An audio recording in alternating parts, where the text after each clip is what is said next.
Skala marks Malaysia as the ASEAN chairmanship in 2025. Before we proceed with our agenda this afternoon, please allow me to provide a brief recap of the insightful sessions, including the Kahoot battle games among the 800 participants that we had this morning. Please clap for yourself. Thank you. There were a total of 4 conferences initiated from 9 a.m. in the morning until 12 noon. Session 1, where we had explored empowering the next generation, the role of young entrepreneurs in ASEAN's economic growth. The panels shared valuable perspectives on how youth entrepreneurship drives innovation and strengthens ASEAN's economic resilience. In session 2, we turned our focus to women in leadership, unleashing the potential of female entrepreneurs in ASEAN.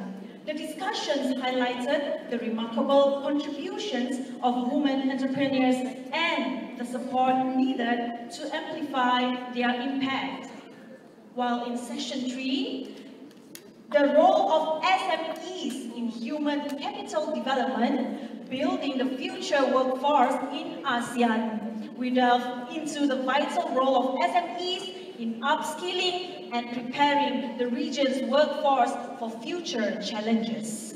Prior to lunch, we gained invaluable insights during the sharing of experiences by successful Malaysian companies in the final conference session. Their stories of perseverance and innovation truly inspired us all. Aside from that, we do have various exhibition pavilion and booth set up at the capsule area of this meeting tower. The organization that participated in the exhibition includes Masa Industri, Malaysian Investment Development Authority, MIDA, Rural Capital Berhad, Cayman Beauty, QMS Medical Sdn Berhad, Matrade, MPC, Public Mutual Myskala, and CITOS Sdn Berhad. We hope that these discussions and networkings that we had this morning sparked ideas and fostered new collaborations as we work towards a more inclusive and sustainable ASEAN. Distinguished guests, ladies and gentlemen, to kick off our session this afternoon, please welcome Yang Berusaha, Mr. Syed Nabil Al-Jafri, Deputy Chairman of Myskala, for the opening remarks.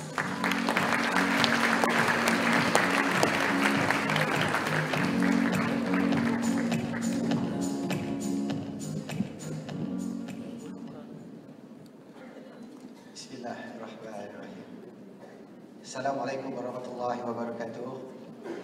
Very good afternoon. Yang berhormat mulia Senator Tengku Datuk Seri Zafrul, Tengku Datuk Abdul Aziz, Honorable Minister of Investment, Trade and Industry Malaysia, and also the ASEAN Economic Ministers Chair for 2025. Yang berhormat Liu Chin Tong, Deputy Minister Komiti, yang bahagia Datuk Hairi Yari Yaakob, KSU Unity, yang bahagia Puan Mastura Mustafa, TKSU, yang bahagia Datuk Baria Tamil, TKSU, yang berusaha Encik Zahid Ismail, Director General of MPC, Honorable Excellencies, distinguished guests, business partners, ladies, beloved students. Quick round of applause for the students that are here today. 23 buses. Ladies and gentlemen, of course. It brings me great pleasure to be here today. It's a walk down memory lane of sorts for me, actually. Some 12 years ago, in 2013, I had the benefit of being the youngest council member, and I was also serving as Secretary of the ASEAN Business Council at the time, and there was a lot of talk about 2015 being a pivotal year for ASEAN, for the pronouncement of the ASEAN community. So of course, Malaysia is no stranger to key milestones in ASEAN, and 2015 was one of them. But at that time, we had a discussion with BT, some of whom the officers in ASEAN I still see in this room today. For one, Puan Mastura, she was always there. Dr. Sugumari, Datuk Rabindran, to mention a few, they were there, and they advised me, guided me as to how to navigate through the myriad of ASEAN meetings and ASEAN pillars. So the one key thing that I noticed at the time was that the plight of youth, young entrepreneurs specifically, was placed under the socio-cultural pillar. I was sharing with YB Liu just now. And that we, Alhamdulillah, with their support, I was able to try and organize something similar like this. Back then in 2014, just next door in Madrid. It was a good outcome, a good turnout from the youth at the time. And subsequently, we got the go-ahead for young entrepreneurs to be included under the economic pillar. Since then, it has gone a long way. Not only have they been included under the economic pillar, which is of course under the purview of BT, but at the same time, they have had numerous interfaces with ASEAN economic ministers in dialogues. In fact, we've already had 3 interfaces with ASEAN leaders to express the views of entrepreneurs. And it was also in Malaysia in 2015 is when we gave birth to the flagship program for young entrepreneurs, which is the ASEAN Young Entrepreneurs Council. Beginning with Malaysia, it has gone full rotation in ASEAN now, last year in Laos for the 10th installation, and it's again supposed to come back. So Alhamdulillah, Malaysia has been a key advocate of young entrepreneurship, and therefore it's just very heartwarming to know, especially I was listening into one of Yang Berhormat Mulia's speech on ASEAN, and he spoke about inclusivity. He emphasized inclusivity many times, and I think this has very much shown how serious he is with the support of his ministry to have so many young people, 23 buses, inshallah, 800 over, just students alone, just students. Fantastic, interest from the young. Of course, well, SMEs are the backbone of the ASEAN economy, as we know, making up most of the registered organizations. What we also don't hear enough of, while 680 million people is the 5th largest population in the world, what many don't mention is ASEAN is the youngest population in the world, with IRIA producing a report of 54% of the ASEAN population being below 40 years old and 62% below 30 years old. So the youngest population in the world. So the inclusion of youth, thank you again for including young. And at the same time, we also mentioned to include women. So women make up 54%, more than half of the population. So inclusivity really has been, and getting the ASEAN general population involved. Which is why I take the opportunity today to thank everyone who has played a key part in helping us organize this. Awareness is not just about us in Malaysia, in ASEAN, but also when we were reaching out to embassies. Thank you, Your Excellencies, for being here today. We have presence from more than 21 embassies from in and out of ASEAN. Let's give a round of applause for that.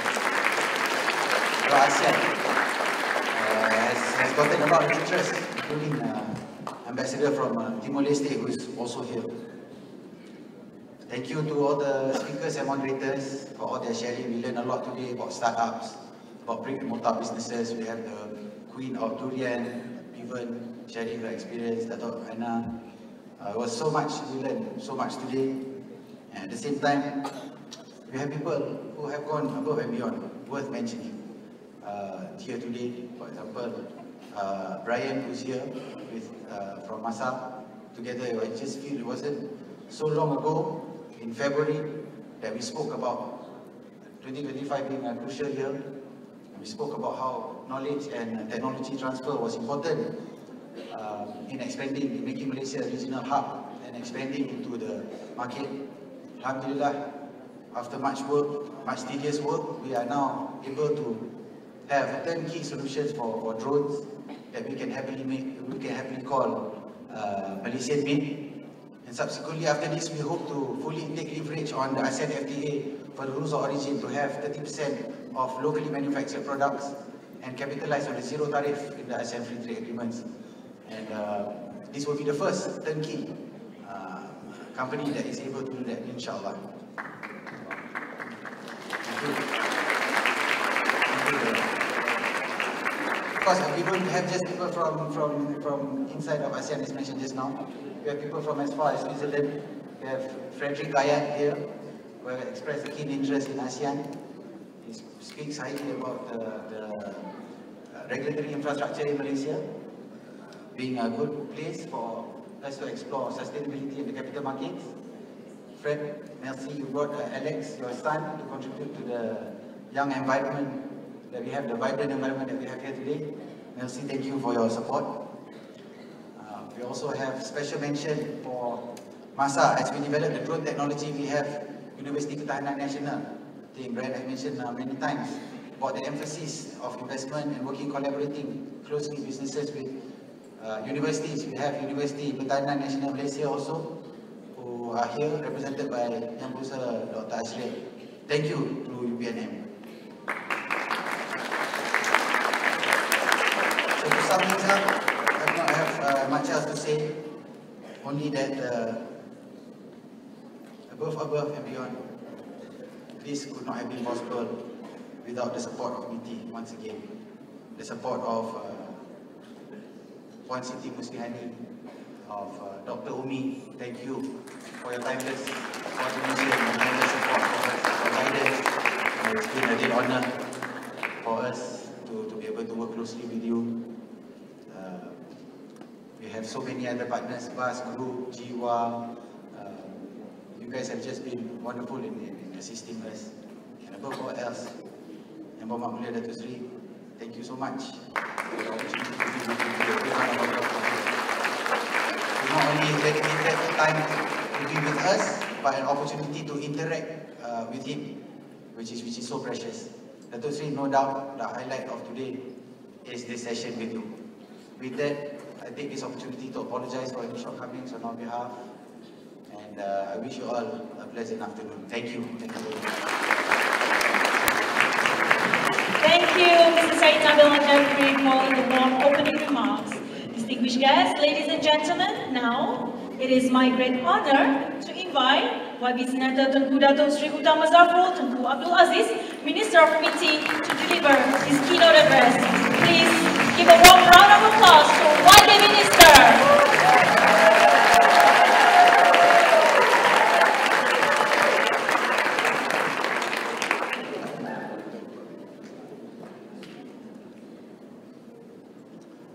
Okay, Yang Berhormat Liu Chin Tong, the Deputy Minister of BT, our KSU, Datuk Hairil, DKSU, Baria, Pak Mastura, Cik Zahid from MPC, and of course, Yang Besar Cik Syed Nabil Al-Jafri, the organizing chairman of Scala. And today we have with us Your Excellencies, Ambassadors, and High Commissioners. Thank you again for always coming to BT whenever you are invited. We take note of your attendance.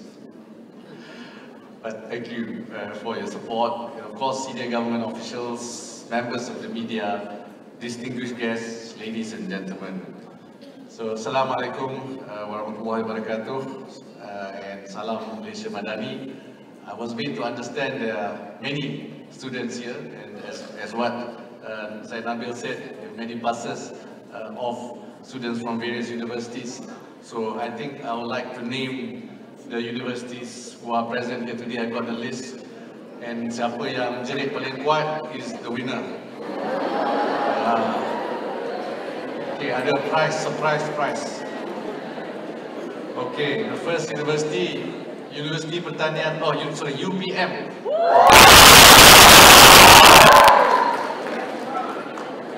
Macam tak dengar. Universiti kedua, second university, IIUM. So I think IIUM is better than UPM lah, kan? UITM.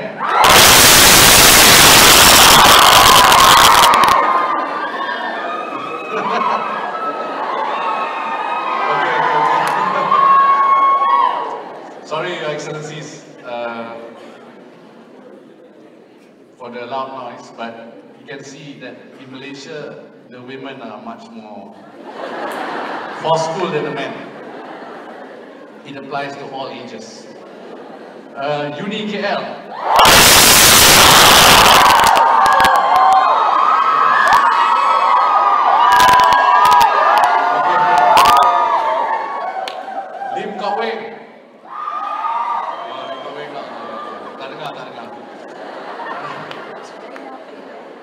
Anyway, on a serious note, I just want to make sure that everybody is awake. It's been a long day, and in my speech, prepared by the people who you met, like what Syed said, it's the same people, King Hairil, Wan Mastura, Dr. Sugu. They were here in the last time when we were chairing ASEAN, and they are still here today. You know, at the age of 70, they are still here. Right?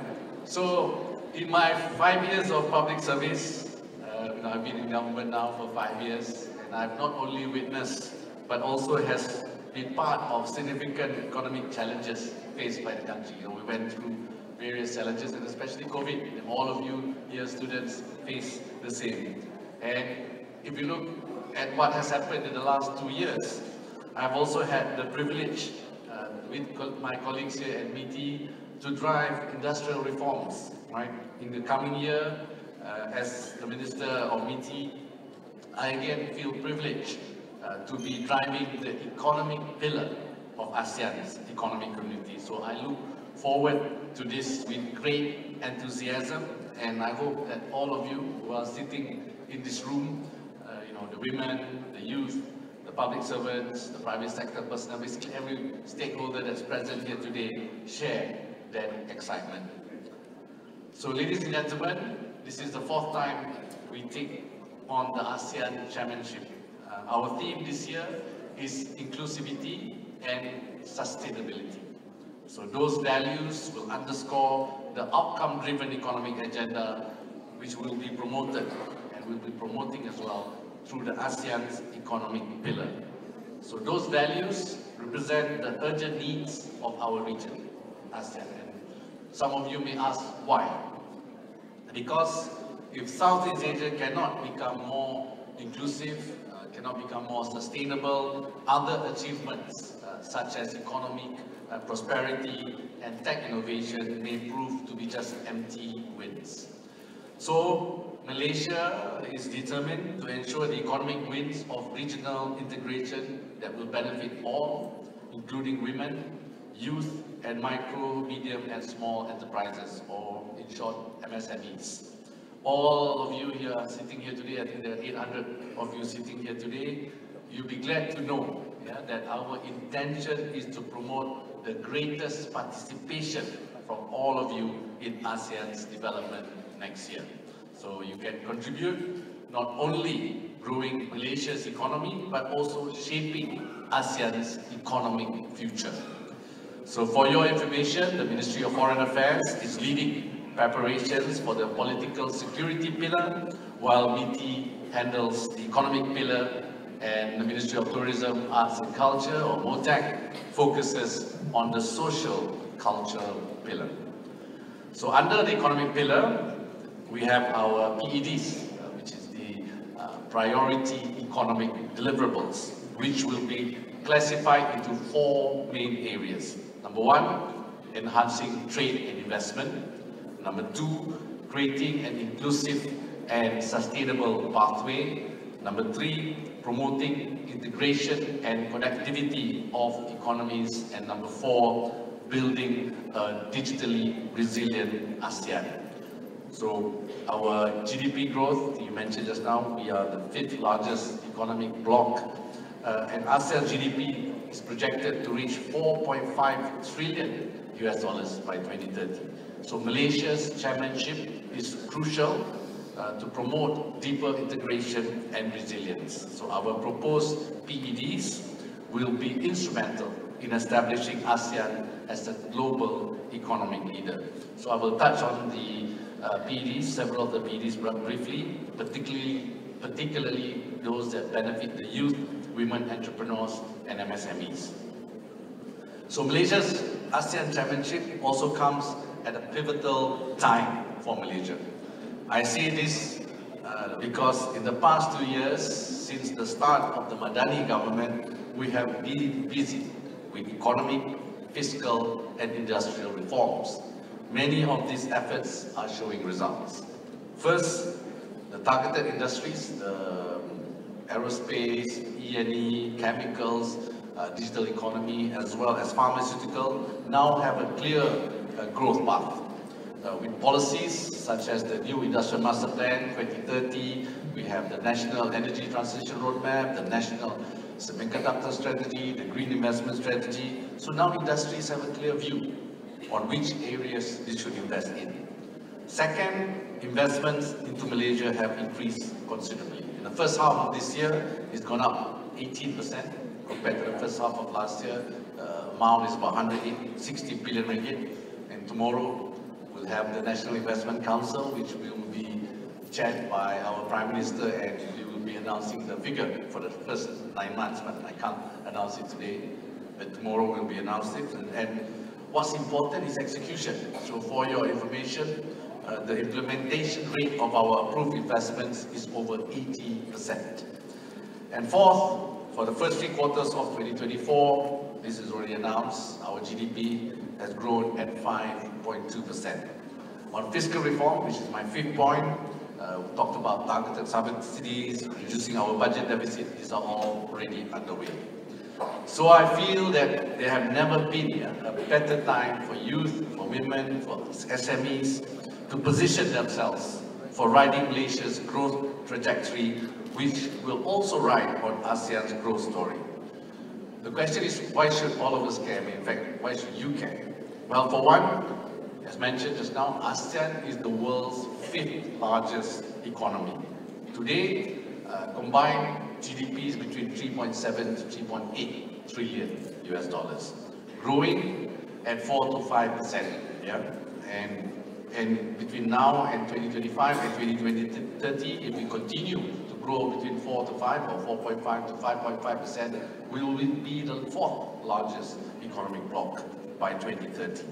And if you take just 6 countries in ASEAN, Indonesia, Malaysia, Philippines, Singapore, Thailand and Vietnam, we see the fastest rate of year-on-year growth over the past 4 quarters. And then we also see strong numbers from a GDP, not just a GDP number, you look at the trade momentum, you look at industrial activity and labor perspective as well. And for Malaysia alone, the manufacturing output grew 4.7% in the 2nd quarter and then 5.6% in the 3rd quarter. And then you mentioned the population just now, said it's 280 million today, 680 million today. If you look at maybe we project to 2045, ASEAN's population is expected to exceed 800 million. We are already the 3rd populous bloc after, of course, India and China. So this makes ASEAN a highly attractive market to global investors and exports. And also this is a big deal, particularly in the context of current geopolitics. I think all of you have been following what's happening globally, where majority supply chains are seeking out more neutral bases, such as ASEAN. So ladies and gentlemen, I'm happy to share that our proposed PEDs are designed to attract more investments, trade and industries into the region. They also encourage to do more intra-trade ASEAN. So the intra-trade within ASEAN today is only between 23 and 25%. There's a lot of room for improvement, and we want to ensure, that's why we have the conference or the event today, more participation from the youth, more participation from the women and entrepreneurs, among others. So when we chair ASEAN, Malaysia will leverage on opportunities from ASEAN's economic integration efforts, and all of you who are sitting here today can position yourself to benefit from the various PEDs and initiatives. So let me just say how you can benefit. Number one, under Strategic Trust 1, which we hope to upgrade the FTAs, the free trade agreements within ASEAN, with various key partners such as China and India. We also propose to initiate an economic cooperation between ASEAN and the GCC countries. Then under the second strategic thrust, this is, if you remember what I said just now, creating inclusive and sustainable pathway. We are looking at sustainable investments, climate financing, improved capital markets, EVs, energy security, and ASEAN Center for Excellence as well, for MSMEs and mineral resources. The third strategic thrust, we will involve ASEAN semiconductor supply chain and outlook of ASEAN's tourism. And the fourth strategic thrust, this is under building a digitally resilient ASEAN.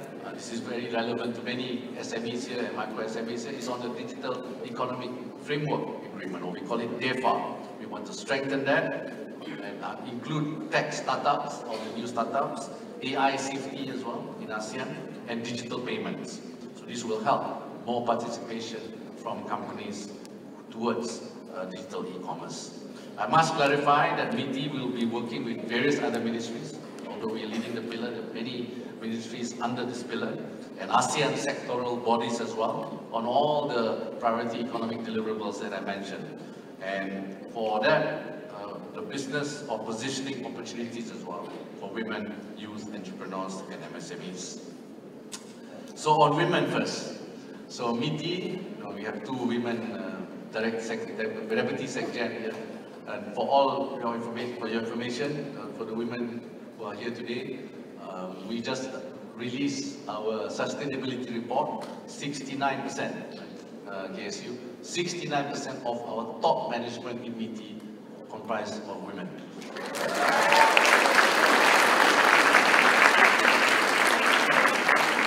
So that's why we are able to deliver, I think, a lot of things that my kind failed to deliver. Anyway, but on women, MITI and its agencies have been actively engaging women entrepreneurs. We have various programs, various platforms, and in July this year, MITI actually launched our Women in Trade in Industry initiative, WITI, right?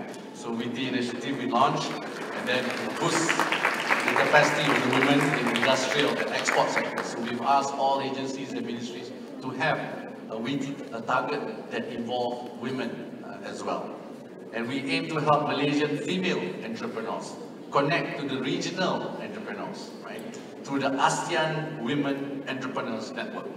We call it AWAN, A-W-A-N, A-W-A-N. So this is actually a regional network of women-based organizations. So we have representing women in all economic sectors in the ASEAN member states. So we look forward to our Malaysian women entrepreneurs to participate together with the ASEAN women entrepreneurs.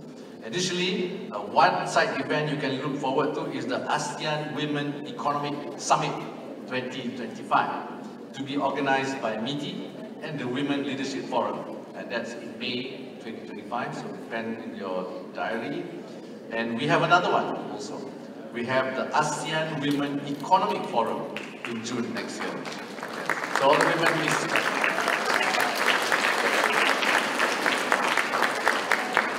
So myself and Waibili Sutong will be attending this. And for all the women, Waibili is still single. So we want to ensure that Malaysian women entrepreneurs, right, will have greater access to opportunities, basically, within Malaysia and of course beyond in ASEAN. So for MSMEs, under the Strategic Trust 2, we have KUSKOP, Ministry of Development and Cooperative Malaysia, will be likely working on a key initiative for MSMEs' green transition. So MITI will support this as well through our National Industry ESG Framework, which we launched last year, to guide manufacturing SMEs in producing their first sustainability report. And then in terms of export to ASEAN, MSMEs should take advantage of the various FTAs with ASEAN countries, as well as ASEAN and other economic regions. We have the RCEP, we have, of course, CPTPP, etc. And our agency, MATRE, is also here to guide any companies wishing to spread their wings regionally, especially MSMEs. As for the youth, I mean, most of you are here today, the largest group. And of course, today's event is largely about you. This is your opportunity to connect with like-minded youths and professionals who can assist you to go further, particularly within ASEAN, right? So do volunteer. Yeah. So some of the key ASEAN events that will be staged next year. This is good, good for your exposure, good for your networking to build your career. So we'll be reaching out to you to see how you can also be part of the ASEAN forums, ASEAN meetings that will be held next year. So I'm sure the women and the youth present here today have also connected and networked with many companies, especially the MSMEs. And as mentioned, there will be more opportunities next year where all of you can connect. So this is sort of the kickoff of our ASEAN initiative. So ladies and gentlemen, in closing, allow me to share, you saw the video just now of the ASEAN anthem in a way. Our ASEAN founding member, the late Prime Minister Yang Berhormat Tun Abdul Razak, he said, this is when he signed the ASEAN agreement in 1967, I quote, it is important that individually and jointly we should create a deep awareness that we cannot survive for long as independent but isolated peoples unless we also think and act together. Unless we prove by deeds that we belong to a family of Southeast Asian nations bound together by ties of friendship and goodwill and imbued with our own ideals and aspirations and determined to shape our own destiny. So with the establishment of ASEAN, we have taken a firm and a bold step on that road.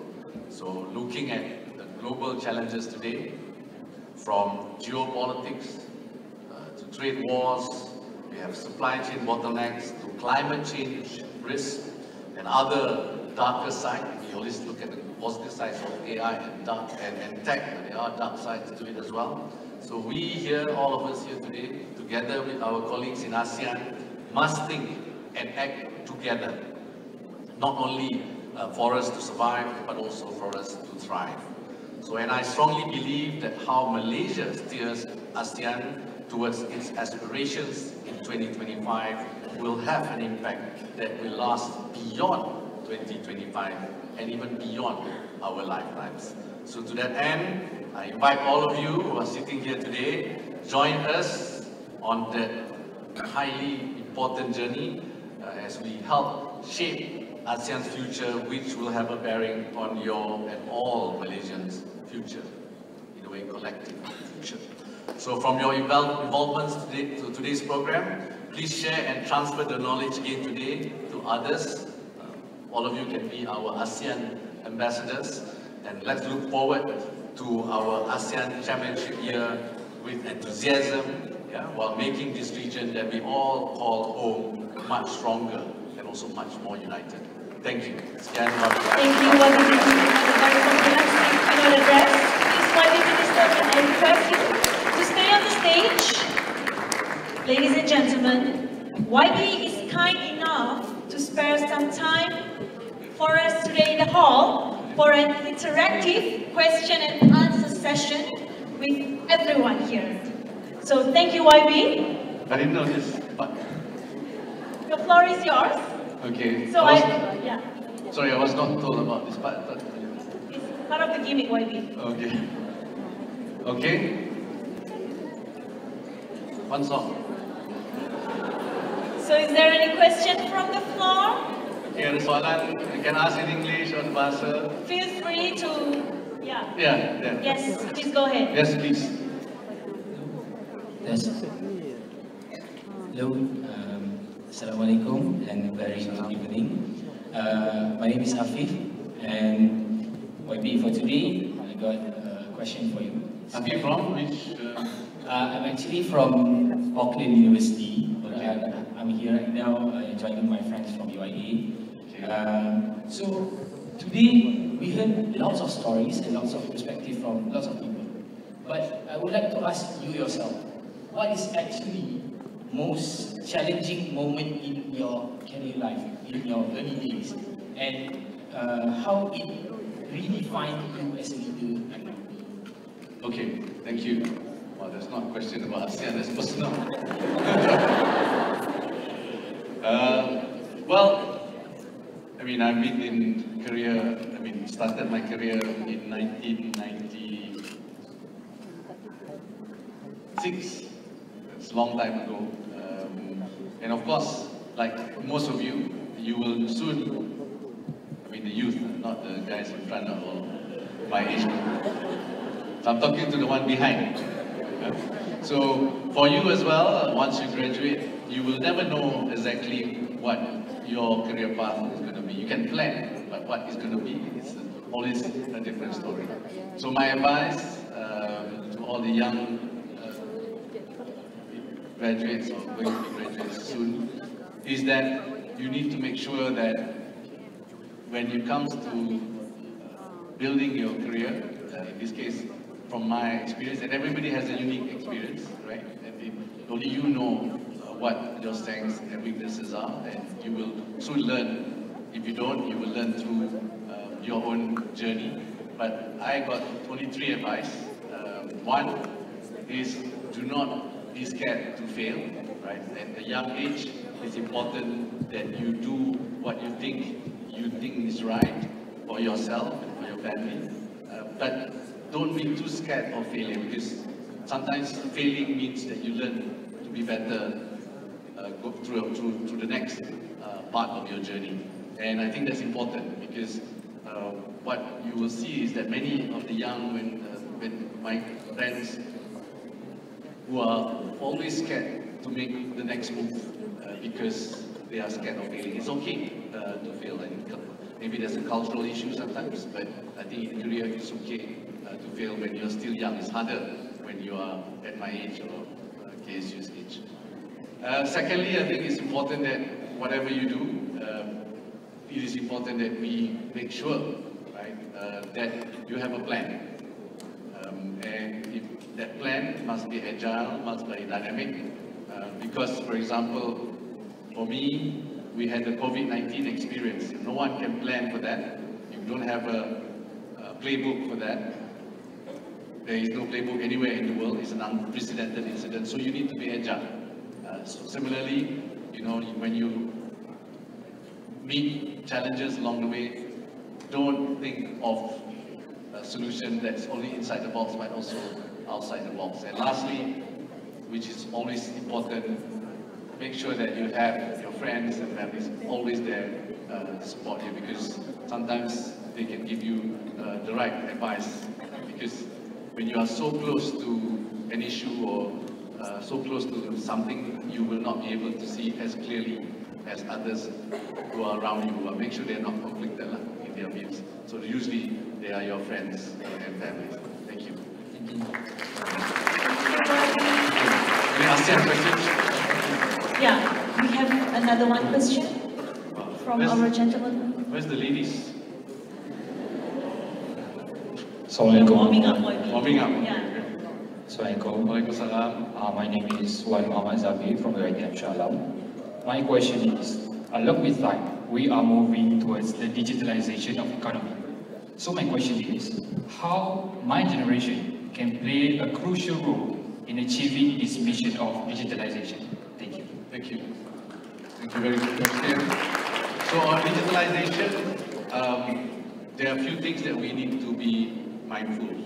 Number one, digital divide does exist.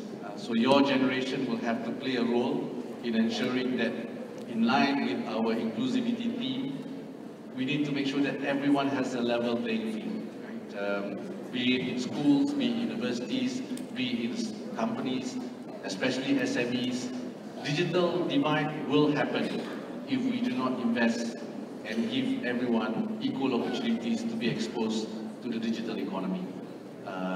Of course, big companies, they have the capacity, both financial and also capacity to learn quickly about the need to adapt to new changes in technology. But smaller companies may not be able to. Similarly to schools, universities. Some schools, universities have better access. So, to me, digital infrastructure now is one of the key utilities. It used to be water, electricity, telephone lines, remember? But I think you need to put in digital. So the younger generation plays a role to make sure that growth in digital economy must be inclusive, to ensure that everyone benefit from it. So you need to ensure that fight to make sure that everyone has equal opportunities when it comes to digital economy. And secondly, I think it's very important when you talk about digital is to get everyone to participate.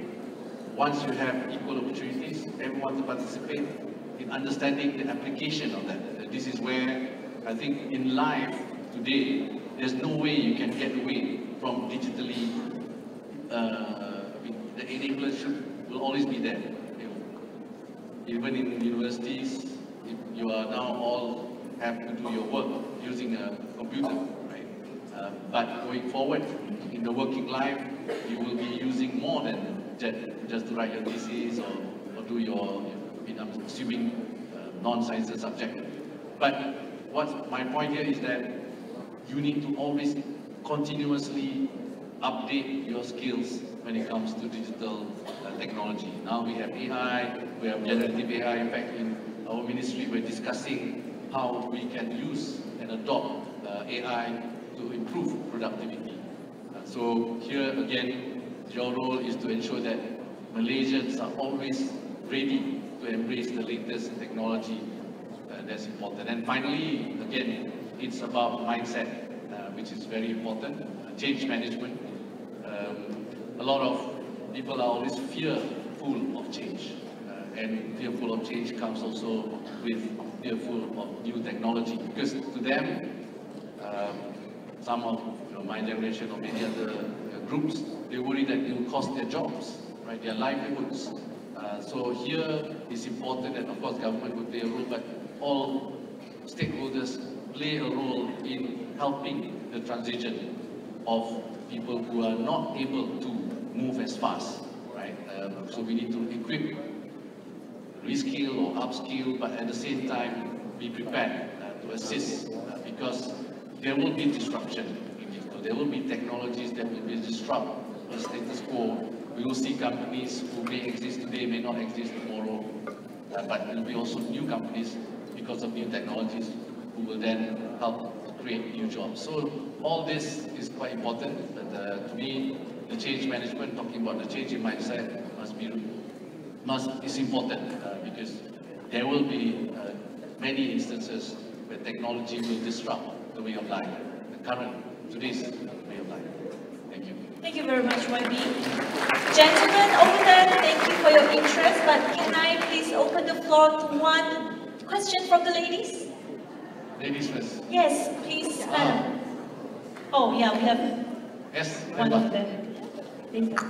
Okay, so Assalamualaikum and greetings. So my name is Atina from UiTM Shah Alam. So I have two questions based on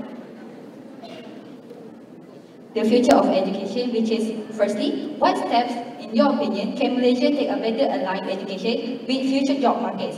And secondly, for innovation and also startups, what policies are in place to support startups and also encourage innovation among the younger generation? Thank you. Before that, can we take another last question from our beautiful lady over there? Yeah. So many beautiful vision. I think, ladies and gentlemen, this will be the last. I'm very sorry, but the time is running out. Yeah, sorry, because I have to be at the Prime Putrajaya. First and foremost, YB, thank you very much for giving Women Economy Forum to be in BT on 19, 20, and 21st June 2005, and all the meeting team, especially Dr. Sukumari and everybody. Our theme will be Women Leaders Beyond Borders, Shaping the Future of Asian She Economy, YB. So probably today we would like to hear from you. What are the takeaways that we could bring forward for the program that we're going to have in June? It will be very good for us to have your lead in order for us to make sure that our community of Asian will work very progressively in the Asian that as leaders next year. Thank you very much. Thank you. Okay, so two questions. One is on the startup ecosystem in Malaysia. and how the youth can participate in the startup ecosystem. For Malaysia, we are really promoting the startup ecosystem, and even under our various plans that we have today, the 12 Malaysia plan, of course, recently we have the Industry Master Plan. We all talk about supporting startups when it comes to innovation and R&D. For semiconductor, for example, we've been looking at talent to promote our IC design. In fact, on Sunday we will launch the IC design park in Penang, and many of them are startups. What is our role as government to facilitate any startups that you have? Can be in any sector. One is we want to bring the big companies to support the startup, because your ideas, you need a sandbox, and the sandbox usually involves the big companies or established companies to test your ideas, right? If it works, then of course you can scale it up. The other way we are working, helping startups, is to work with universities. I think all your universities here have got your R&D department, right? But what we are always seeing is a lot of research but no development. I mean, research and development means both. So how do we then, government help put the right initiative, the right incentive to get startups to work with universities to do the development part, right? That's very important. And of course, finally, it's always about money, right? The startups require funding because they are very, in a way, high-risk business, high-risk, especially early stage funding that's required. This is where I think Gazana and a few other GLICs together with the private sectors are now looking at taking higher risk position, of course, depending on the risk appetite of the various funds that are being created today. But it's important to support because banks' risk appetite will not be able to support startups. So we need equity support from private equity funding and venture capital funding, especially early stage financing. So that, I think, is important. So we are really promoting startup. They are important part of our economic ecosystem. If you look at the Industrial Master Plan, if you want to increase economic complexity, startup play a very important role to create the innovative culture today. Okay, second one, my team is very worried about this. Is about the women initiative. As I mentioned, we have 2 conferences. In fact, I think there will be more coming. And for us in MITI, we got, of course, Puan Mastura is championing this together with Datuk KSU and Datuk Baria. So I think what's important is we engage early. We need to see outcomes. So because what I don't want to see and what we need to always think about in any policies or any events or any meetings that we do, it has to be outcome based. So I don't want this to be just another conference without any outcome. So to me, my request is for us to sit down and ensure that we list down the outcomes. Just like ASEAN. ASEAN, we have the priority economic deliverables, which is basically our outcome that we want for the year when we chair ASEAN. So for all these events, if we can have an outcome, our PD or whatever you can acronym that you think is not PD, but then not will be angry. We can find another acronym for it. And my message is let's make sure, because there's so many, and I see a lot of proposals coming in on these big events. So that's all from me. I'm afraid I have to be in the DM's office for another meeting. Maybe we understand your time is very crucial, but can we have your time for a bit for another 2 agendas today? Oh, is it? Got time. Right? Oh, okay. Photo? Yeah, so can we have you to step down from the stage for a session? Yes. Yeah. Do you think my mic? 1, 2, 3. Okay, now I would like to invite all the moderators and the panelists from our morning conference session to come up front of the hall here for a group photo with YB Minister, distinguished guests, and all our audience. Please come forward.